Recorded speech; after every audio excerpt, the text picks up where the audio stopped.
Hey everybody, it's Widgie here.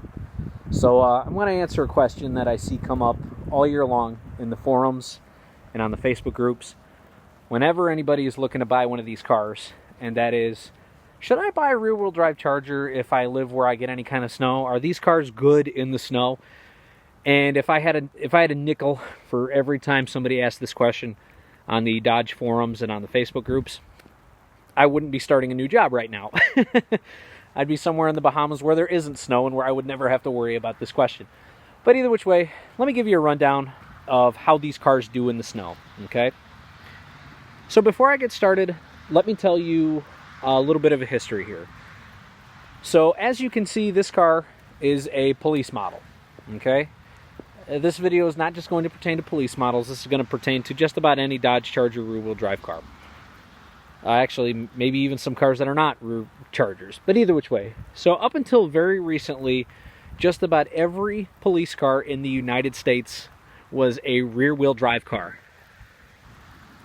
Whether it was a Ford Crown Victoria, a Chevy Caprice, you know, the Chevy Impala and the front-wheel drive cars were not really a thing until like the early 2000s.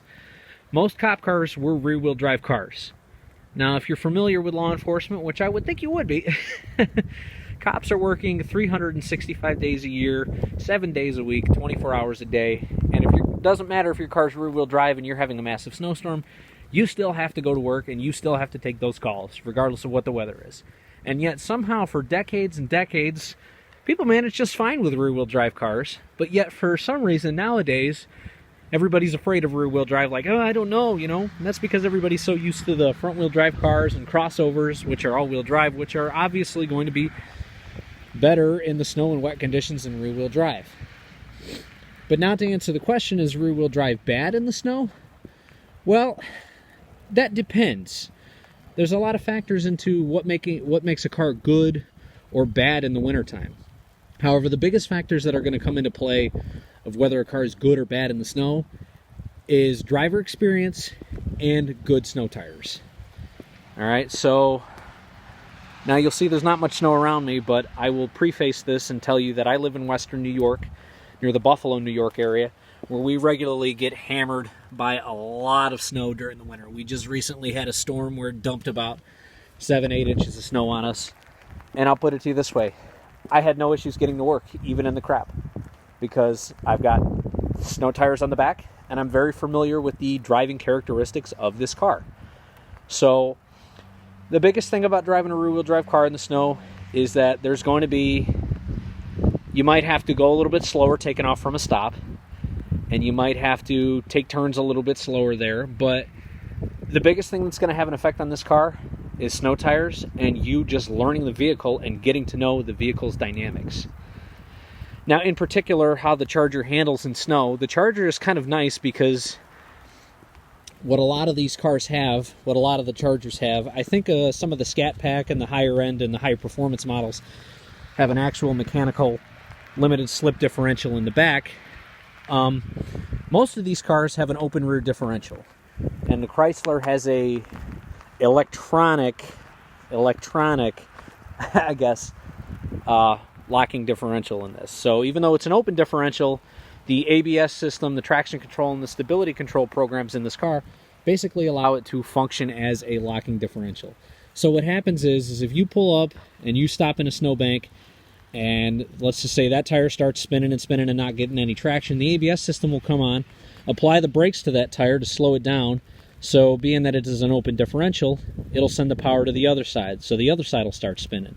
And the ABS system will modulate the brakes on both sides of the car to keep the wheels spinning at an even pace to pull you out of the snow.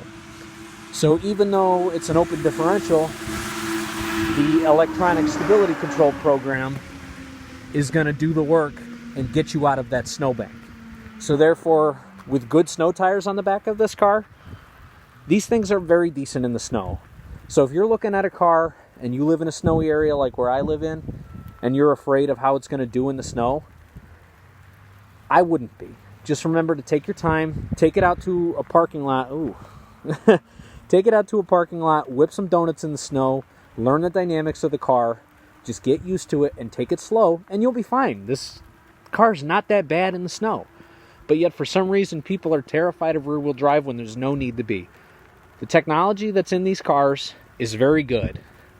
So, basically, get good snow tires, learn the dynamics of the car, and you'll be fine. These cars are not bad at all. So, with that, I'm going to end my video. Just want to say thank you. I have almost 500 subscribers now. So, moving on up. So, thank you all for watching my videos there. I would like to post some more Dodge Charger content in the future. I just haven't had a time as I'm in the process of starting a new job, so I want to get familiar with that. I do have a project car that I'd like to start doing some videos on. I will be posting that in a future video. So thank you all for watching. If you have any requests and any other content that you'd like or more Dodge Charger stuff, let me know and I hope to post it up. In the meantime, stay warm, stay safe, and stay dry. Would you out?